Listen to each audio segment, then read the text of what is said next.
Since 2015, Jared Stillman has rocked Nashville sports. That team freaking stinks. And now he's back. The takes are hotter than ever. I mean, let's be honest, he just can't coach. Welcome to Stillman and Company. Stillman and Company on the 440 Sports Network, presented by Hiller Plumbing, Heating, Cooling, and Electrical. Again, when it comes to Hiller Plumbing, Heating, Cooling, and Electrical, my guys, they take great care of you. They can do the exact same. Like and subscribe. Again, we're over 1,000 a show, which is great on YouTube. We are crushing it as far as the podcasts are concerned, but get it up. And again, on YouTube at Stillman and Co., and we're approaching 3,000. You know, it's taking me a little bit longer than I would like to admit to get to 3,000. So let's up it up a little bit here. Let's get to 3,000 subscribers and let's tell all of our friends, let's subscribe, let's comment, let's do all the things that help out the algorithm and everything else. So one thing that has become very apparent as far as the Stillman and Company program is concerned is you guys do like it when we have different guests on the program. I'm a little surprised by that because I always felt like in radio, guests would kind of make people tune out, but podcasting is different than radio. And so Geoff Schwartz, former NFL offensive lineman, overall good dude. I've done shows with him before. This is the first guy that I ever talked about Travis Kelce's penis size with before Taylor Swift apparently wrote a song about it. Mr. Geoff Schwartz. He will join us on the program to break down the Titans and the Callahan and Cam Ward stuff and everything else, and we go from there. And there's one thing in particular that I want to get into with Geoff Schwartz, which is one of my many Titan grievances that I feel like I want to air today to start today's program, if I may. I have to get on here today to complain about what I've seen over the last 65 hours or so, which is since the Titans beat the Cardinals in downright miraculous fashion. Some of it's coming from the team. Some of it's from the fans. Some of it is from the media. And most of it, if not all of it, seems somewhat devoid of reality. And let me throw this disclaimer out here, if I may, at the beginning of this rant, of these airing of grievances that I'm about to put out there. It's very Festivus of me. I hate crapping on Brian Callahan after he won a game, since Brian Callahan pretty much never does win games. And Brian Callahan is a very good guy, unlike Bill Belichick. Like, it's kind of fun to shit on Belichick right now because Bill shat on everyone else for so long. But the truth is the truth. And I must get the truth about this team, which, by the way, is not all negative. I must get the truth about this football team off my chest, if I may. And it's actually kind of funny to me because, again, what I'm angered about on so many different levels is it's not talking about the Titans winning a game. It's not this was good, that was bad. It's just things that I feel like are so detached from reality. So let's start from the top. Number one, and I think most people know this, but for some reason, I guess we have to go over it. You only won that game against Arizona because Arizona completely and totally pissed it away. Okay?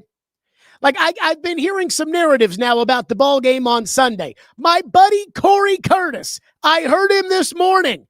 He was sitting there with Jake Lyman, and they were talking about the fact that it was like, well, the team didn't quit, and this team believes, and this team didn't quit on its head coach. I'm like, give me a break. They didn't quit.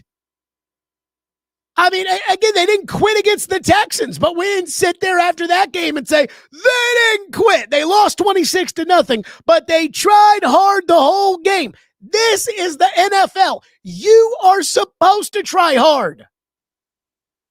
But if legitimately any one little thing that Arizona did to themselves, not something that you did to Arizona, but if any one thing doesn't happen in the game on Sunday, you lose.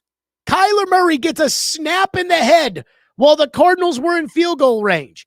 You won the game by 1 point. If that doesn't happen, If Arizona operates like every other team in the league and they don't snap the ball into their tiny little quarterback's head, then you lose. They kick a field goal, game over. It's 24-6. You won by 1 point. You scored 22. They kick a field goal, they've got 24. You lose. If DeMarcado runs into the end zone with the football, it's 28-6. You lose. If they pick off Cam Ward and don't fumble, which you didn't even really force, if they don't fumble after Cam Ward throws the interception at the end of the game, it's 21-12. You're down by 2 scores in the fourth quarter. They've got the ball. You lose. It's as simple as that. But again, I keep hearing, this team didn't quit. I heard Brian Callahan in the locker room after the game. This is the kind of stuff we need to do to keep on. You need them to not score touchdowns, to turn around and say, here you go, here's ball. Take the ball. Don't score a touchdown. Look, I'm not taking away from the win. It's a win. And in the NFL, you either win or you lose. And they won. And I'm not saying they didn't win. But can you give me a break a little bit with this win meant something more than Arizona fucking it up? Because that's what happened. And I'm glad this team didn't quit. They didn't quit last week against Houston either. I know people wanted to say they quit because it made you feel better to tweet it out, but that's not what happened. So that's first thing. That's the first. I got to get it off my chest. Number 2, and I don't understand why people don't want to talk about this. The Titans' offensive line played their asses off on Sunday, and I don't hear anybody talking about that. They gave up 2 sacks. Cam Ward had plenty of time to operate from the pocket, and it's almost like we've completely forgotten what the offensive lines the last 3 years have looked like on this football team with Dennis Daly and Andre Dillard and Aaron Brewer and Nicholas Petit-Frere and all those bozos they kept putting out there. I mean, poor Will Levis, poor Ryan Tannehill, poor Malik Willis, poor Josh Dobbs, poor everybody, because they were getting killed for 3 years. And on Sunday, the Titans' offensive line was awesome. And not only were they awesome, but that was with a backup, Oli Udoh, playing right tackle. Which, by the way, the fact that Udoh played as well as he did at right tackle, and I thought Udoh gave him a chance against the Texans the week before, really does have me questioning the Callahan's competence for bitching Udoh for John Ojukwu after the first game, but that's a different discussion. But I said all off season long, I said it's going to take some time with the offensive line. And Kaharski said once they signed Dan Moore for all that money, I don't want to hear they need time to gel. And I said, Paul, what are they supposed to do? The only other option would have been to take all 5 guys and play them in the preseason. Now, Lloyd Cushenberry wasn't even healthy enough to play at the beginning of the preseason, but that's the only thing you could have done. The offensive line needs 3 things. Number 1, they need repetition, like anything else, like any other skill in the world. If you want to operate your skill, you have to practice it. And the only way you get better at anything in football or baseball or hockey or basketball is to practice. But unfortunately, offensive line play in the NFL is something you can't really practice unless you play in the preseason games, and nobody plays in the preseason games. So it's going to take time. It's going to take time for them to get in shape. It's going to take time for them to get used to playing next to each other. And it's going to take time for them to get that physical callus built of wear and tear against one another. But everybody, predictably, after going on the road to Denver, silent count, rookie quarterback, everybody after the first game, the line sucks. It's awful. Oh, God, I thought we were going to be better. It's awful. They stink. Guys, that was the first game with a new left tackle who never played next to the left guard, who is playing next to a center returning from injury. who had never played next to the right guard. The right tackle had never played right tackle in the NFL before. It wasn't going to happen overnight. And granted, Arizona's, according to PFF, the 26th graded rush team in the NFL. But I thought the offensive line was great on Sunday. And that can carry over. We'll see against Max Crosby this week with the Raiders, but I don't expect him to take over the game. I almost said rake over the game. I don't expect him to take over the game. But the offensive line play, the improved offensive line play, and that includes the guard that they drafted with the 11th overall pick, who's doing a fine job at playing guard. Again, you can get that in the 4th round, but they are playing better, and that can carry over week to week.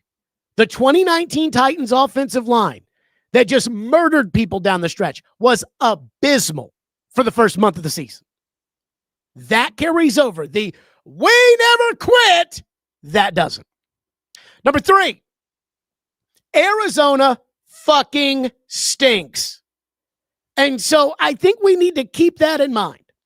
When we talk about this unbelievable, unstoppable, can you believe it, incredible come from behind victory that the Titans had on Sunday. You did not beat the 85 Bears or Tom Brady and the Patriots with the ball bouncing your way. You beat a team who's going to finish 7-10. And at the end of the year, when they finish 7-10, they're going to fire their coach. They have a quarterback who's been in the league now for 7 years and is 38-41 as a starter. 38-48-1 as a starter. And I looked it up today. Do you know what Kyler Murray's 17-game average is?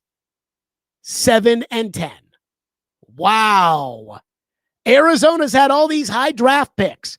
They used it on Marvin Harrison, and he made a couple of plays early, and then he went away. They used a high pick on Paris Johnson. Not exactly Trent Williams out there. Where are all these draft picks Arizona's had over the last couple of years? To me, it's the same old Arizona team. Ball in the hands of Kyler, and he'll find a way to lose it. So that's number 3. So before we get too excited about, did you see the way they won the game? Yeah, Arizona stinks. 4. Again, these are the grievances that I'm getting off my chest. Cam Ward largely stunk on Sunday. And it's okay to highlight what he did well. The 2-minute drive was great. His 4th quarter, very good. But that doesn't erase the other stuff that happened. In fact, the 4th quarter and the 2-minute drive, that was actually a lot like Will Levis's performance in these weird fluky wins that he had as the starting quarterback against Miami and Houston. Now, Cam did have 3 big-time throws, and according to PFF, 0 turnover-worthy plays, and that's great. But don't dismiss what we saw from the first 3 quarters of Cam Ward, because against a team that's better than Arizona, those are going to bite you in the rear end, and there's not going to be a 4th quarter to be able to overcome those mistakes. Cam was good in the 2-minute. Cam was good in the 4th quarter. Cam was wretched for the rest of the game, and that's got to stop. And just, I see so many people dismissing that Cam got them in that big hole, and I think a lot of the problem that Cam had on Sunday is his lack of accuracy, which is caused, and Brian Callahan even talked about this today in his press conference, caused by bad footwork. And while it'd be easy to sit there and say, well, he can work on the footwork, again, he's had bad footwork all season and has shown 0 sign of improving the footwork. Number 5 on my grievances may actually be getting solved, but why is Joey Slye still on the football team? Somebody explain this to me. I know he made the game-winning kick, and I did see that they signed Matthew Wright, a kicker, to the practice squad. But the reason Joey Slye is still on this football team is because they are too nice to cut what has become an obvious liability in their kicker. They worked out something like 9 kickers last week. Surely one of them, maybe it's Matthew Wright, who they signed to the practice squad earlier today, Surely one of them can make a PAT. And it feels like Amy doesn't want to fire Callahan. Why she doesn't want to fire Callahan, I can't totally figure that out. But if I'm Brian Callahan, I have to recognize the fact that I easily could have been fired the Monday after the Houston game. I got shut out on the road 26-0. The owner lives in Houston. The franchise is from Houston. I could have gotten fired. And in a lot of places, I probably would have gotten fired. It would have been 6-6 at halftime if Joey Slye could have made 2 field goals. So this guy could have gotten you fired. Again, that's how I would have thought about it if I'm Brian Callahan, which is this fucker is going to get me fired. And when he missed that PAT, I would have thought the exact same thing. So if I was Brian Callahan, I would be in Chad Brinker's office until they either call security to get me to go back out to the practice field to coach, or until Joey Slye is off the team. Because I will lose my job doing things my way. I get it. But I am not going to lose my job over the belief that this guy can kick when he is clearly not right.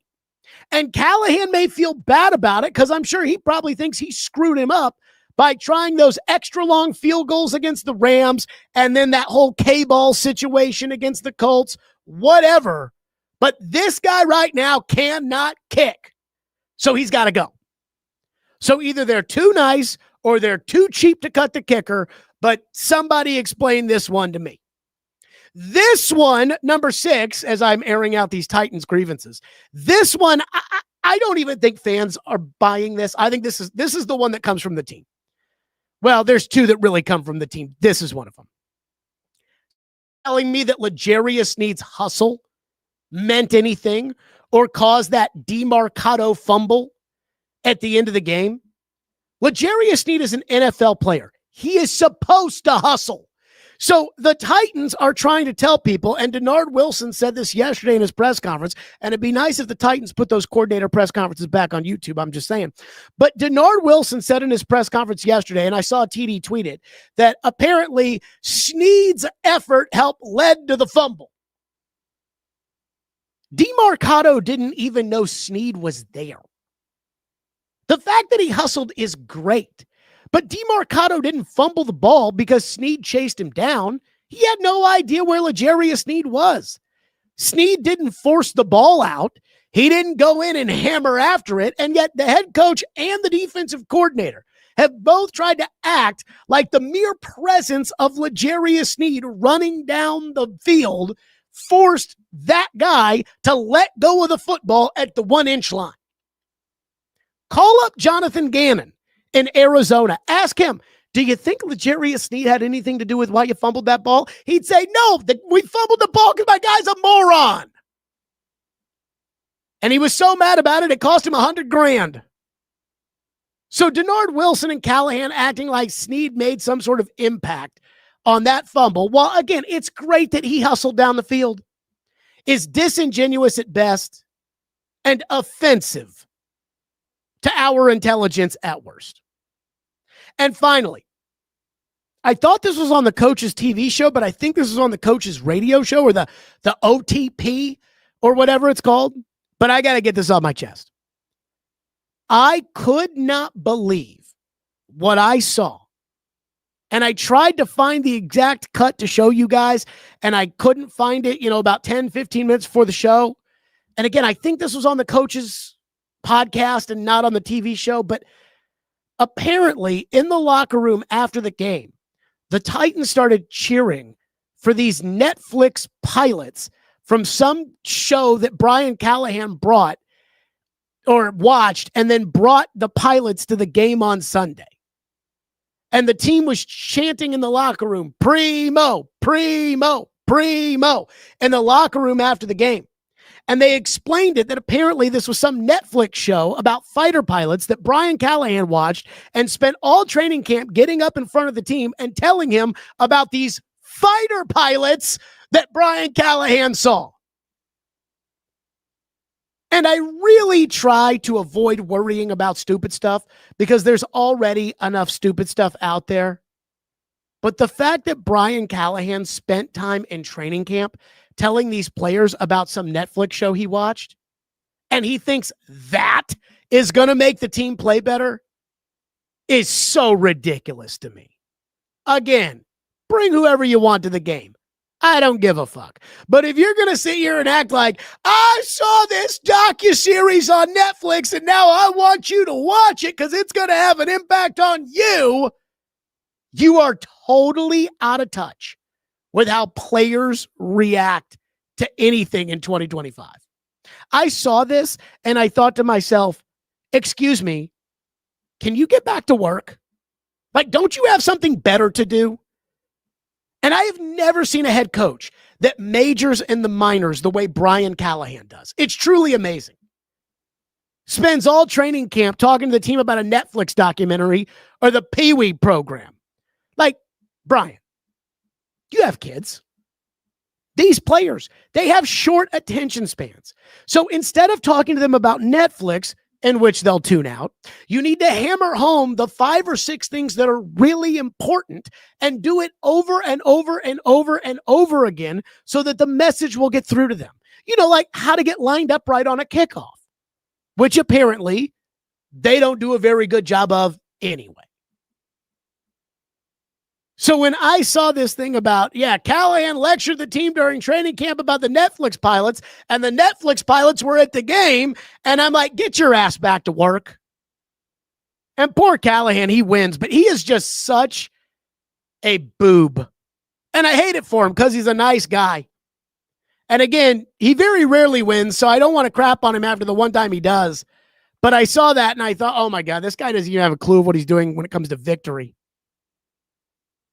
Hey, guys, we won the game because I watched this Netflix show. Yeah! Oh, God. So there you go. I've aired out my grievances.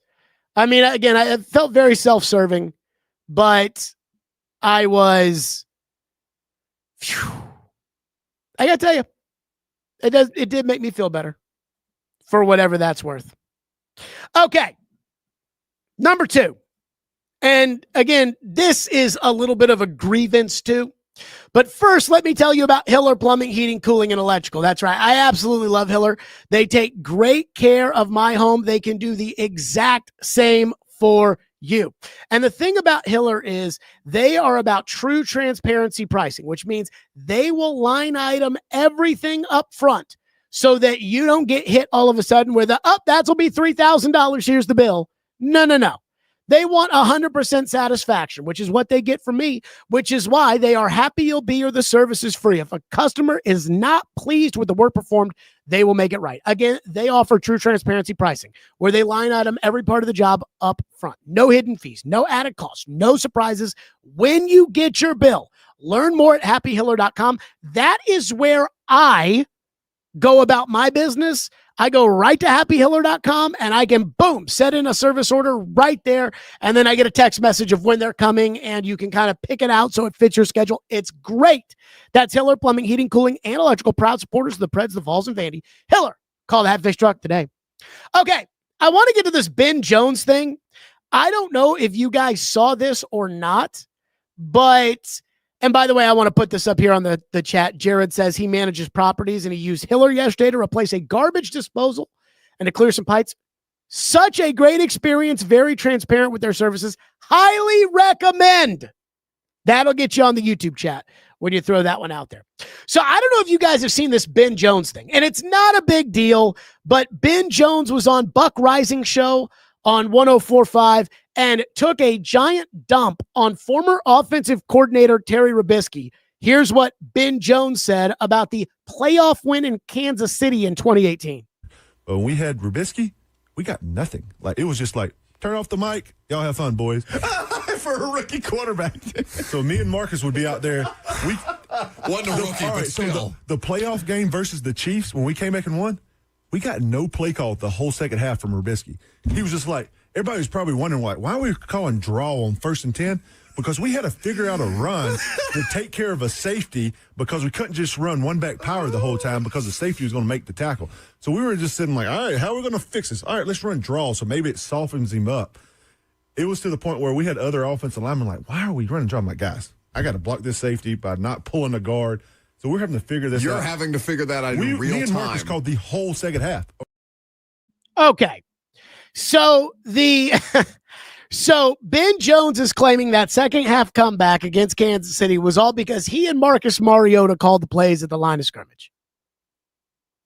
Now, I didn't believe that when I heard it, but it went semi-viral of people on Twitter basically being like, oh, Robiskie, I knew it. Oh, man, I can't believe they wouldn't die. Oh, my God.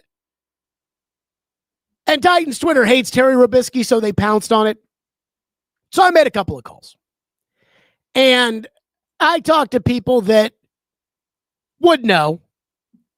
And I said, hey, did you hear this Ben Jones story? I was almost embarrassed to ask it because I knew this wasn't true, but I figured, you know what? Let me ask it. And I asked, I said, did you hear this Ben Jones claim that Robiskie didn't call plays in the second half of the Kansas City playoff win? And I have to tell you that the response was pretty to the point. I think there are some people who were on that coaching staff that were pretty unhappy with what Ben Jones said because it's not true. One person said to me, what do you think? I was like, well, personally, I think it's bullshit. They're like, exactly.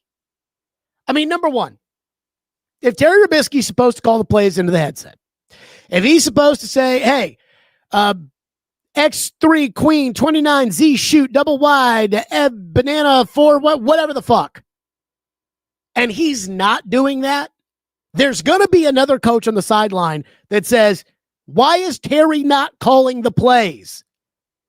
Well, if Terry won't call the plays, then Johnny, you call the plays.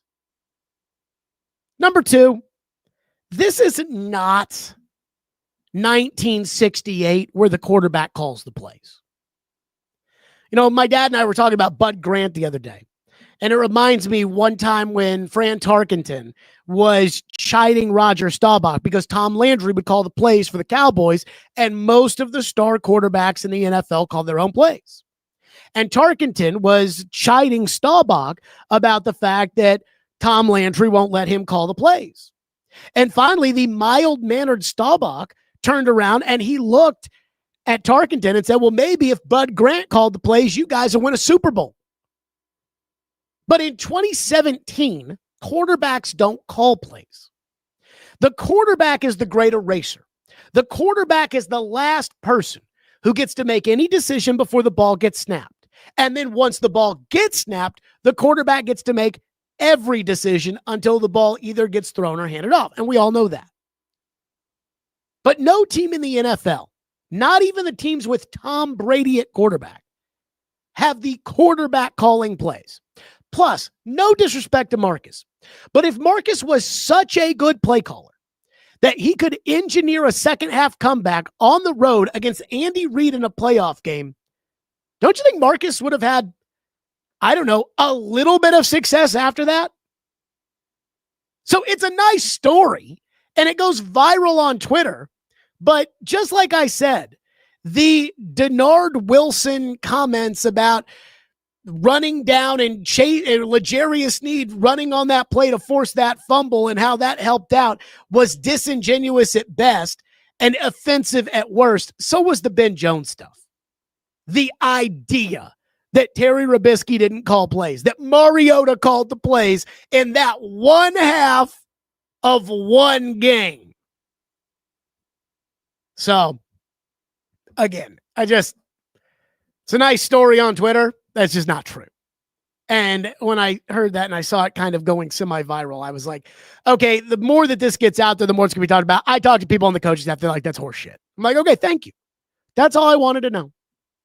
Now, yesterday I made a claim on the program. I said I am calling it. I believe Carson Beck is going to be the first overall pick in the 2026 draft.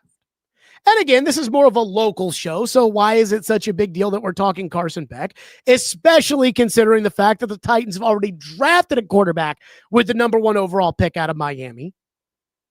But I predicted that Carson Beck was going to be the first pick in the draft because I believe that Beck has the build of a top pick at quarterback. He has the talent to be ranked as the projected top pick in the 2025 NFL draft before his season at UGA went to shit. And now he's on a Miami team that, again, I'm going when they play Louisville in a couple of weeks on a Friday night to Miami. I don't think Miami is going to lose a game until they get to the college football playoff. So Miami's just beating the crap out of everybody. They beat the crap out of Florida. They beat the crap out of Florida State. They're just crushing people, and they're doing it with Carson Beck at quarterback. And I think Carson Beck's going to go number one. And all the other quarterbacks that we went into the year thinking we're going to go number one have all had crappy seasons or subpar seasons. Arch Manning, terrible. Garrett Nussmeier can't get a first down. Cade Klubnik, probably worse than Arch Manning's season. Lenora Sellers got knocked out of the Vanderbilt game. I haven't heard from him since. And so to me, that leads me to Carson Beck. So I looked it up this morning on the FanDuel Sportsbook app because I figured, you know what? Let's see. Let's see what the odds are saying when it comes to Carson Beck for the number one overall pick. And according to the FanDuel Sportsbook app, and I have them right here on the screen, the number one on the board, Fernando Mendoza, Indiana, plus 380. Number two, Lenora Sellers, South Carolina, plus 430. Dante Moore, tied for number two, the quarterback at Oregon, plus 430. Ty Simpson, Alabama, very impressive the last 2 weeks, plus 650. Ruben Bain, the pass rusher out of Miami, plus 1,200. Garrett Nussmeier.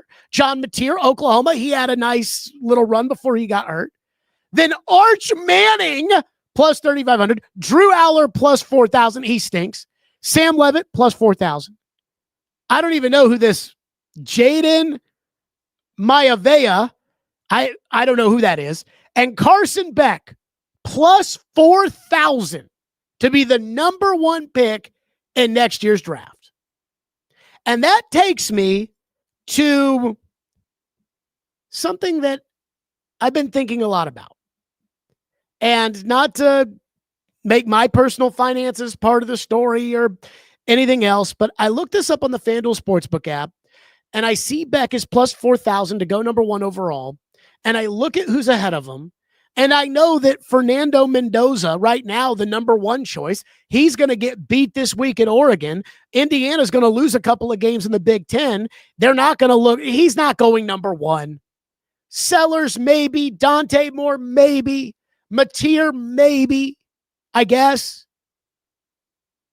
But Miami's not going to lose a game. And Carson Beck is the starting quarterback. There's a pretty good chance Carson Beck's going to win the Heisman Trophy. And he plays quarterback. And again, he was a top recruit. And people thought he would be the top quarterback off the board before he had the bad season at Georgia. And I'm like, if he's plus 4,000 and you put $5,000 on Carson Beck to go number one overall, the payout is $200,000.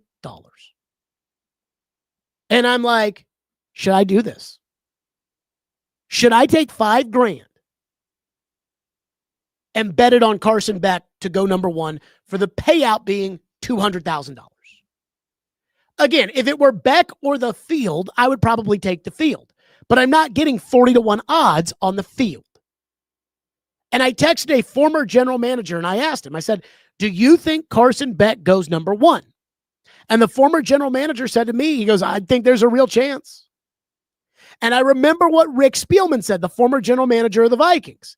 And he said this before he went back to the Jets, but he said that he thought Carson Beck was going to be the top quarterback on the board for the next year's class. And then after he went and became a senior advisor with the Jets, he did a goodbye podcast. And listen to Rick Spielman. This is the With the First Pick podcast of CBS Sports. Listen to Rick Spielman talking about Carson Beck. Again, this guy can't really say much because he's a senior advisor with the Jets now, but here's what he said.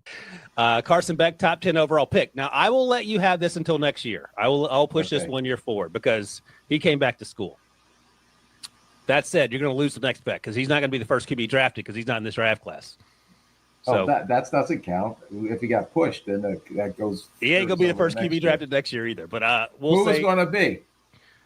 Drew Aller is going first overall. Garrett Nussmeier, Arch Manning. Yeah, we'll see. We'll see. All right, I mean, he's like, who's going to go first? And he's a senior advisor with the Jets. And who might have the number 1 pick in the draft? The Jets. So a quarterback is always going to go number 1 because even if a team like the Titans or the Giants get the first pick, they're going to trade out of it so that somebody can take a quarterback. And it's really Mendoza, Sellers, Dante Moore, Ty Simpson, maybe John Mateer. At 40-1, $5,000 pays out $200,000. I have taken $10,000 and said, hey, I'm going to do something risky with this $10,000. Should I spend half of it on Carson Beck to be the number 1 overall pick? And I don't even like Carson Beck. But a $200,000 payout is $200,000 payout. Okay, with that, time now to welcome in the one guy who, before it became popular, we talked about Taylor Swift and Travis Kelce, and he has seen Travis Kelce's wiener. Ladies and gentlemen, please welcome Geoff Schwartz onto the program. Okay, so when that song came out the other day, my wife was like, hey, I'm listening to Taylor Swift's album. I was like, yeah, I heard there's talk about Travis Kelce and his endowment. And she said, yeah, there is. I said, see, I told you about our conversation we had on the radio 3 months ago, and that Jared said that the reason why they're together is because Travis Kelce is packing. And it turns out that she wrote an entire album about it. So here's what's crazy. I have not listened to the album. I have not listened to the song. I am not a Swiftie. I did like Taylor Swift's music, kind of her earlier stuff. But what I said to you, and what's hilarious is Jeff and I didn't know each other. We did like 4 shows together. And I'd say like midway through the first show, I was like, I can do this with this guy. He's pretty good. Like, this is enjoyable. And by the 4th show, it was like, all right, do you remember the size of Travis Kelce's ding dong in the shower? You were like, no, I don't remember it. I don't remember it. But according to Taylor Swift, the lyrics from her soundtrack, forgive me, it sounds cocky. He materialized me, opened my eyes. Redwood tree, it ain't hard to see. His love was the key that opened my thighs. Yeah. So you have been in the same shower as Travis Kelce. And what you said 3 months ago was you said that if it was legendary, yes, you would have remembered it. So it's yes, not legendary. My theory was the reason why Taylor fell in love with Travis was because like all the other guys she had dated were these tiny, skinny European coffee shop bros. And finally she got with a man who's got some muscle to him and can lay the pipe. And she thinks his pipe is legendary. You say it's not. That proves my theory between their love. Well, I just said I don't remember it. There are people that tend to grow maybe a little bit more than they show at all. But nonetheless, obviously she is smitten with her new fiance, and maybe you'll be invited to the wedding. You were one of the first to have the theory correct. I was. I probably won't be. You probably won't be either, even though you were teammates with him. But maybe your brother will be invited and probably have to sign an NDA if he ends up going to the wedding or something of that magnitude. But you will have to. Yeah, I can't imagine that wedding is ever getting out of the pictures unless they want it out. Okay, let's get to the Titans. Geoff Schwartz, 8-year NFL veteran. By the way, it was brought to my attention that the Titans made a very strong run at trying to sign you in 2016. My brother. It was your brother they tried to sign? Yes, my brother, yes. Not me. Okay, Mitch, they told me it was you that they tried to sign. Who told you that? They did. Oh, they is wrong. My brother. So Mitch. they tried to sign your brother. Yes. So he now hosts the Geoff Schwartz is Smarter Than You podcast. And it's funny because I told you that I had no faith in the Titans and their structure around Cam Ward, and I had no faith in Cam Ward being able to develop. And about a month later, I see a tweet from you during the Titans-Texans game about how they need to fire Callahan. They haven't done it. They won a miracle game last week at Arizona. But I have to ask the question, is there any reason for optimism or positivity? I'm more invested emotionally in this than you are. Is there any reason for optimism or positivity when it comes to the Titans other than the fact that they won a game in the most miraculous way possible? I think Cam Ward is doing good things. There's ways to look at Cam Ward and think that it's going to continue to get better. And when they put offensive line around him that's better, they've had some struggles with some injuries, and Dan Moore has been sort of up and down at left tackle. But Cam Ward has shown a lot of potential. I think that the thing you want to look at, right, with the quarterback who's young is, are they better throughout the season? I think he's playing better ball now than he did in week one. So that's obviously great to see. Now, part of that obviously is he's very talented and he's figuring out the NFL. But dude, the Titans, the reason why the Callahan thing is not working is they're just not well coached. They don't execute very well. They make a ton of mistakes. The end of game situations, halftime situations are bad. And look, if the young Arizona running back crosses the line with that ball, it's 28-6. And no matter what Tennessee does, they're not winning this game. I would even argue that the game might have gone to 35-6, 35-13 if they had scored that. Instead, they don't score. They come down and score a touchdown. And then they weird interception fumble thing, which is a once-in-a-generation play. And now all of a sudden, the coaching staff is good. I'd argue no, the same problem still exists. And, are you doing more harm in keeping the staff around with Cam Ward than helping him out? I mean, that's what you determine, right? Is the staff helping Cam Ward get better? If they are, then you might want to keep him for a little bit. But very clearly, the staff will not be here next year. One thing that has stood out to me and has actually kind of angered me because Titans fans are talking about, and the Titans themselves, they're talking about things like our guys played hard and our guys didn't quit. And those were the things they took away from the game. What I took away was they gave up 2 sacks to Cam Ward. And the offensive line has been much maligned, Jeff, for the last couple of years. Bill Callahan was brought in. They had terrible players on the line last year. They went out. They brought in Kevin Zeitler. They brought in Dan Moore. They flipped J.C. Latham to right tackle. Now he's injured, but they've got a veteran backup in there. And I told people, I said, guys, offensive line play in the NFL takes time to develop because these guys have never played next to each other and they don't practice anymore in the NFL. Two-a-days are gone. They don't play in the preseason. They don't. So I actually think 5 games in, we're seeing an improved offensive line, which will help Cam Ward. And yet I feel like it's getting brushed under the rug because they weren't great week 1. Look, the offensive line, Bill Callahan, anywhere he's been, has been good, right? It just has. And I don't think you lose that ability. And you're right about the talent level, right? The talent level had to improve. You can only coach at bad players so much, and the talent level has improved. Now, Latham comes back from injury. There'll be an even more talented offensive line, right? And Callahan, again, it takes time to figure out, to your point, the communication, what you're good and bad at. You as an offensive line coach, you try to coach sort of a technique, and sometimes guys can't use that technique. They're not good at it, so you have to coach something else. We need to play games to figure that out, and I think we're seeing them figuring out what works best. And Cam Ward, being the player he is, I think is helping the offensive line. I think vice versa, right? The offensive line is helping Cam Ward. But again, is it a good enough offensive line to save a staff or to really evaluate totally what Cam Ward is? A couple more pieces, though, and it could be a pretty decent offensive line. What kind of quarterback do you think Cam Ward can be? Because I watched Kyler Murray on the other side on Sunday, and Kyler was picked number 1, and he was the best quarterback in that class, and the best quarterback, unless it's 2022, the best quarterback is going to go number 1 in a draft class. And yet I don't think Kyler's ever going to be an elite quarterback. I don't think Kyler's team is ever going to win a lot with Kyler as his quarterback. And I think Cam's got a little bit more potential than what Kyler is now, but maybe not much. So when it comes to Cam, what kind of quarterback do you see him becoming if he's taken care of correctly? Yeah, I think he can be better than Kyler Murray, right? Kyler Murray just can't make the throws consistently that other quarterbacks can make. And I think Cam has a stronger arm than him, for one. And it doesn't mean he's going to make all the throws all the time, but he's got that base and he's got the size, right? And the base of that.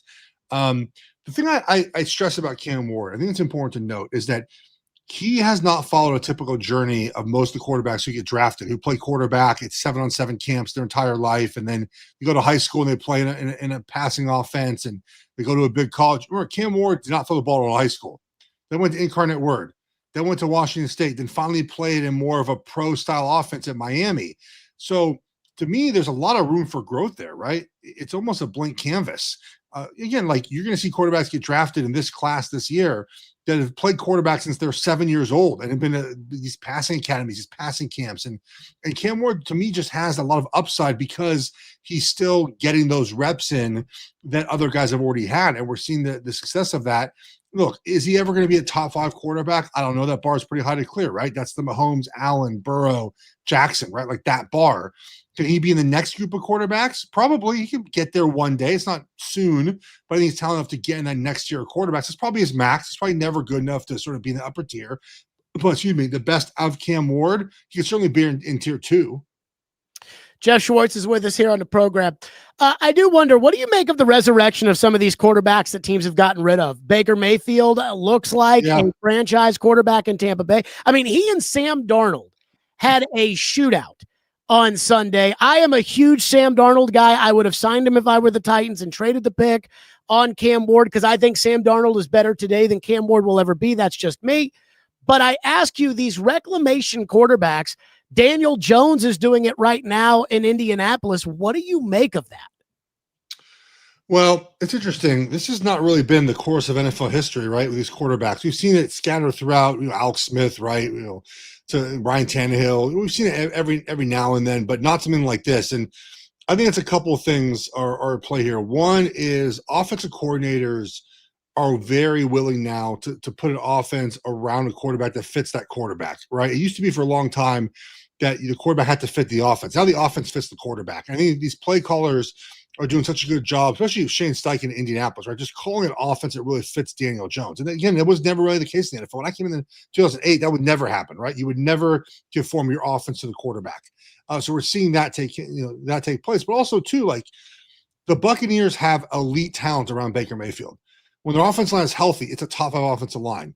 Mike Evans, Godwin, Ibuka now, right? Who's, I think, a Rookie of the Year candidate for certainly. Tez Johnson, Bucky Irving, White, the tight ends. Like it's a good group of players around Baker Mayfield.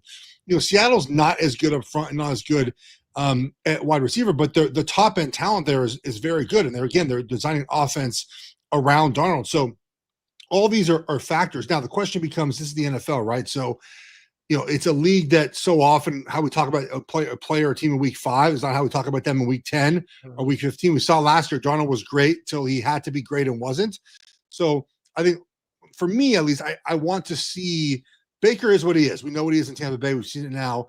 Can Darnold play this way for 17 weeks? Can Daniel Jones, as they approach an AFC South potential, race with Jacksonville, which is 2 words I never thought I'd say, but we're there now. Like, can he keep this up when the pressure? Right now, Indianapolis is playing schmoes. They're playing terrible football teams. Like Arizona again this weekend. What happens when you play a better team? They did beat the Broncos. I'll give them credit for that, but the Broncos certainly probably should have won that game without that weird leverage call that was called against them. But like, can he keep this up in December, on the road in January? Those are now, I think, where we moved to evaluate Daniel Jones and Sam Darnold. So when it comes to the Jacksonville Jags, you brought them up. Are you buying what they're selling? What did you make of Monday night? Are we ready to call the Chiefs dead? What do you make of it? Look, Jacksonville's defensive line has been much better than anticipated, but they've survived on turnovers so much so far this season, which is just hard to do, right? And look, that was a great play Devin Lloyd made. That was a fantastic call. That's not going to happen in a lot of games, And now teams know you drop out. So Mahomes said after the game, I said, we didn't see that on film yet. So I just don't know how sustainable it is to continue to have a defense that relies on turnovers so much. And then Trevor Lawrence, man, they're like 3 or 4 times a game. You're like, what are we doing? Like, what are we doing? Yeah. The first drive of the game was the first drive of the game when he was a yard and a half past the line of scrimmage and threw the pass. There are still things he does where you're like, oh boy, it's not great. So Liam Cohen very clearly can call a game and get his team in the right direction. They've benefited from a lot of turnovers, which feels unlikely to last. But the division's not great right now, right? Houston obviously won again, and Baltimore makes everyone look great. And I think the culture comes back down to earth a little bit here. But, Jacksonville is a talented quarterback team, right? Trevor Lawrence has the talent. Can he do it each week? I want you to analyze one of my opinions, which was I was a big Mac Jones guy. Not as far as Mac Jones being like a franchise quarterback or anything like that, but I felt like Mac Jones deserved a chance. And the reason that I feel like Mac Jones deserved a chance was because I thought Belichick was off his rocker when he brought in Matt Patricia and Joe Judge to be the offensive coordinators in Mac Jones' second year in the league. And Belichick, clearly, if you look at what's going on at North Carolina, is a complete and total disaster.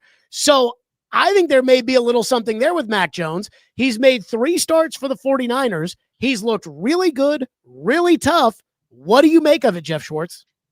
Yeah, he's done a really good job. Look, it's credit Kyle Shanahan, right, for getting the most out of Mac Jones. I don't think he's becoming a franchise quarterback. He might be, but won't be. You're not benching Brock Purdy. Purdy got you Super Bowl, right? You got to show me a little more if you're Mac and Jones. They owe him $53 million. Yeah, correct. But look, that game on Thursday, I forget who said this, but I think it's so true. That game on Thursday is going to buy him like 7 more years in the NFL. It's going to buy him. I think it was my radio partner on Saturday morning said it. Like, it's going to buy him 7, 8, 9 more years in the NFL. If you're a backup quarterback, you have one of those games, man. You have a job for life. And I appreciate his effort in that game. The cramping was severe. That I don't know. Look, bananas are fine to eat for cramping, like before a game. To house 11 bananas during a game is psycho behavior. How does that? It's not going to help you. You're just going to feel like just get an IV and sick. Correct, like everyone else does. Or just get an IV like mid-game and you have to come out for a drive, like you just run the ball and try to survive as best you can for a drive. But the banana thing was weird. Bananas aren't going to help you in the moment avoid cramping. So I do wonder, as far as the Titans are concerned, I'm going to put you on the spot here. Geoff Schwartz is with us. I agree with you. I think Callahan's gone at the end of the year. If you bought the Titans today, who would you be targeting as the head coach next season for Cam Ward as he would be entering pivotal year number 2? I mean, I tend to lean offensive coordinator, right? Because here's the reason why. When you hire a defensive guy and your offense is good, that coordinator leaves every year. We see it in Tampa Bay. We see it all over the place. If you hire an offensive guy who calls the plays, that guy's there forever if you win, right? So I would lean offensive coordinator. I'm not sure who the right guy is. The other thing, too, a lot of OCs right now do not call plays. The head coach calls plays. Like, for example, there's a market you can find for coach of the year, assistant coach of the year. And I see that the Colts offense coordinator, Jim Bob Cooter, is like one of the favorites right now. He doesn't call plays, though. That Shane Steichen calls plays. Now, Jim Bob has called plays before. It's not like he hasn't. But you have to make sure when you hire these OCs, sometimes they actually are the ones calling the plays. Because it's not the same thing to be the OC and not call plays and the head coach. I go offensive coach, man. I think you want to bring an offensive guy in who has proven they can develop quarterbacks. I don't know who the right guy is for that role, but that's what I would do. Okay, so I said this before I brought you on, and I do want your opinion. The thing that's crazy is Geoff and I started working together, just doing some shows, filling in during the summer, and it wasn't like hey, Jared, you meet Geoff, you guys get to know each other. It was, hey, here's each other's phone numbers. See you at 5 a.m. tomorrow, and we'll chat. Yep. And not very long did it take me to realize that Geoff Schwartz knew the gambling game as well as anybody that I knew, because he was talking about betting on the WNBA and the parlays and everything else. So Carson Beck right now, plus 4,000 to be the number 1 overall pick in the draft. I put $10,000 aside earlier this year to literally gamble away. Should I put $5,000 on Carson Beck? Should I put $5,000 at plus 4,000 on Carson Beck to be the number 1 overall pick? Well, I'll pull up this stat for you right here. On Carson Beck. Speaking about gambling, my buddy sent over a first pitch over 97 miles an hour today for one of the starters who's pitching right now. I bet it was 7-1, and he threw a 96.8 mile an hour first pitch. What a bummer. Here, where's it at here about Beck? Oh, here we go. So, through 4 chartable games, this is at Fake Corey Cannon, but it is a stat. Through 4 chartable games, Carson Beck is on target 83% of the passes within 10 yards of the line of scrimmage, and just 45% of passes beyond 10 yards in depth. And like that's going to drive NFL teams crazy that he can't throw the ball accurately past 10 yards. And I think he wins the Heisman at the moment. I don't know why he wouldn't. If Dante Moore doesn't come out that eliminates someone else in that chart. But here's the deal about the NFL draft and why it just $5,000 would be insane. 500 would be fine, I think. 5,000 pays off 200 grand. Well, yeah, but you're not going to win. You're not going to win that wager. I'm trying to tell you that as nice as I can. The NFL draft too is a lot about projection and not about results on the field. Like, we're going to be stunned when Drew Aller is still a high draft pick. Like, the NFL does not care about results on the field in college. They care about where you can be in the NFL.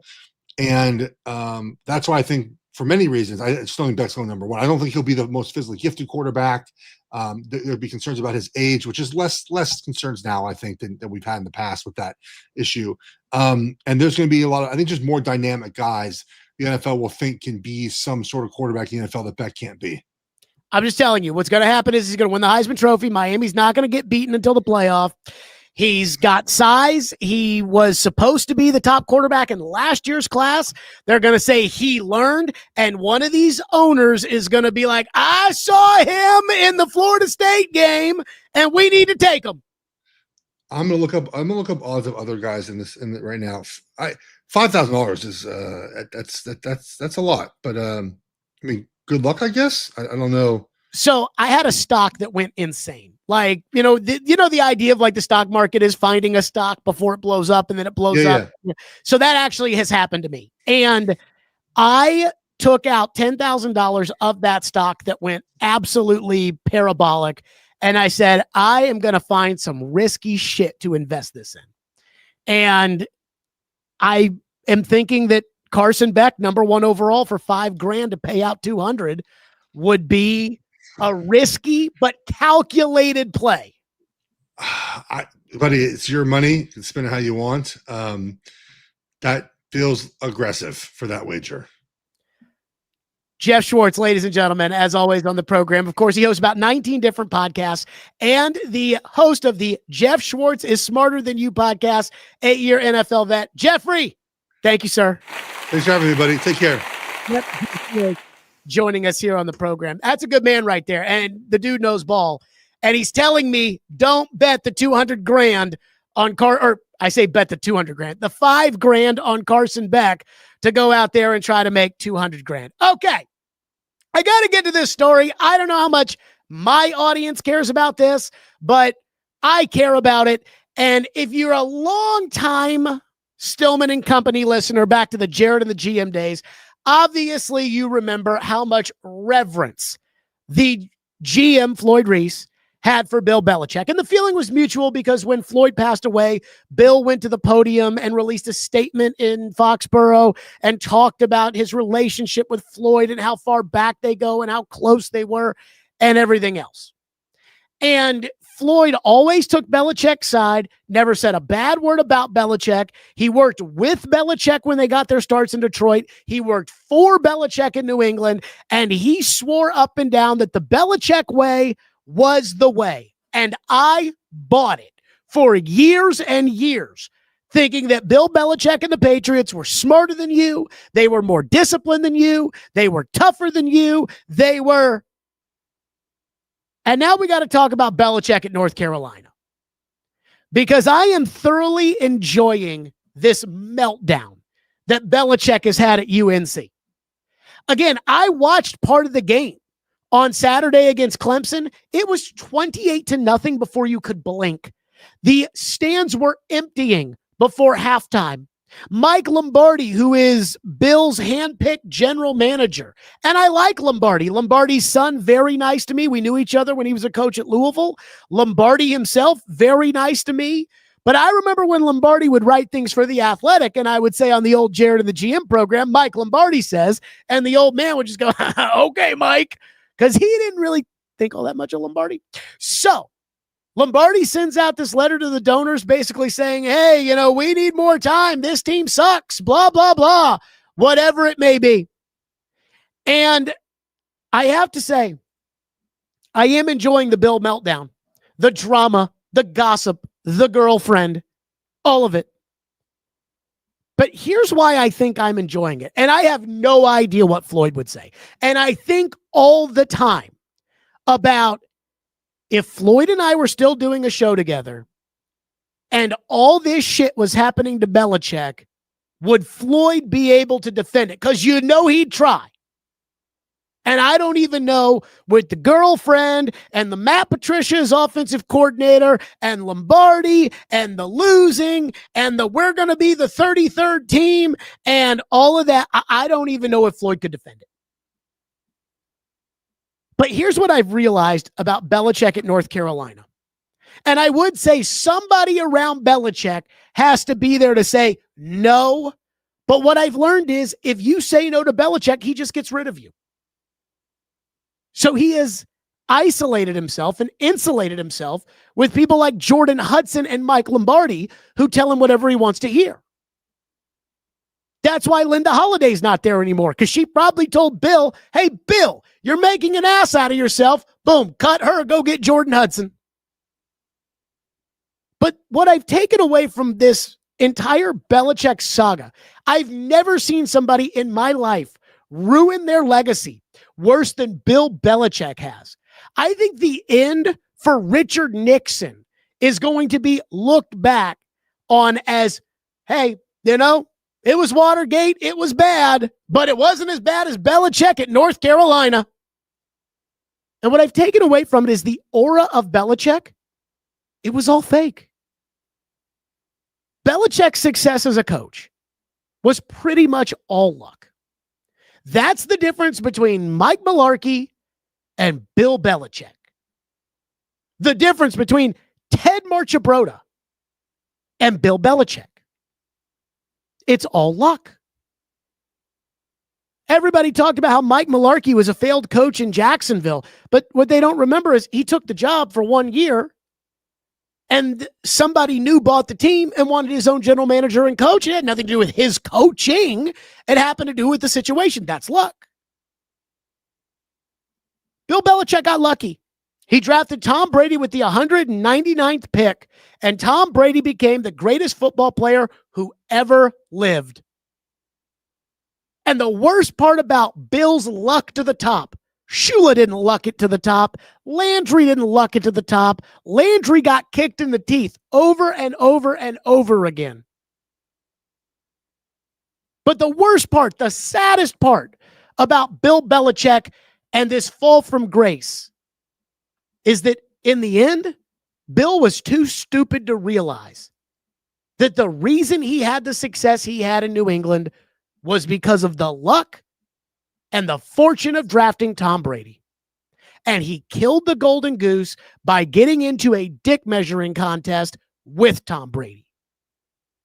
And for years, it was about how the Patriots were so smart and Bill Belichick was a diabolical genius. No. Bill Belichick lucked into the greatest player who ever played football and then tried to run off the greatest player who ever played football and tried to replace him with Jimmy Garoppolo.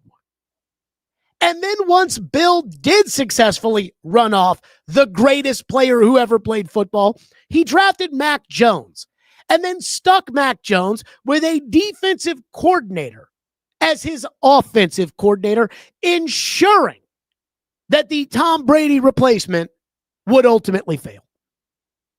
The Patriot Way was snake oil. And I bought case after case after case of Patriot Way snake oil. But Belichick, the guy, he deserves every ounce of just shit that has been thrown on his legacy, because the smartest coach, apparently, who ever lived for the last decade and a half has been too stupid to read the room. And that's really any room. The room with Brady, the room with Kraft, the room with Jordan Hudson in North Carolina.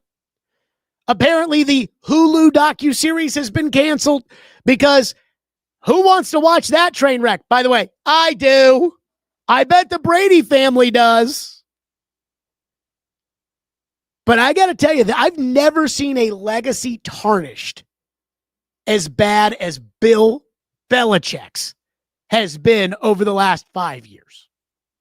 that's going to do it for us today. Great show. I really, really enjoyed it. I hope you enjoyed it. Thanks to Geoff Schwartz for hopping on. Again, I really like Geoff Schwartz. A good dude. So tomorrow the Predator season opens, and we are going to be doing something a little different on the program, something we haven't done. And this is something that this medium, I think, gives us the ability to do that the radio probably did not. So we're going to have a sit down tomorrow as the Predators start their season against Columbus. And I have no idea what to expect out of this Predators team this season. But we're going to sit down with Predator CEO Sean Henry for an extended and unfiltered conversation as the Preds kick off their season. So again, back when I was doing radio, there were commercial breaks and, okay, we could talk to him and then we have to take a break and then we could talk about this and then we have to, tomorrow, Sean Henry and I, everything's on the table and we're going to go through it all. And so I'm very excited about that. Until then, like and subscribe to this program at Stillman & Co. on YouTube. Again, listen to the podcast. We, of course, will still have our Thursday night sermon tomorrow. We'll still have our Titans monologue. Sean Henry will join us. Tell your friends, listen to the podcast. Thank you to Hiller Plumbing, Heating, Cooling, and Electrical. They are the best, and we will see every single one of you tomorrow at 2 o'clock.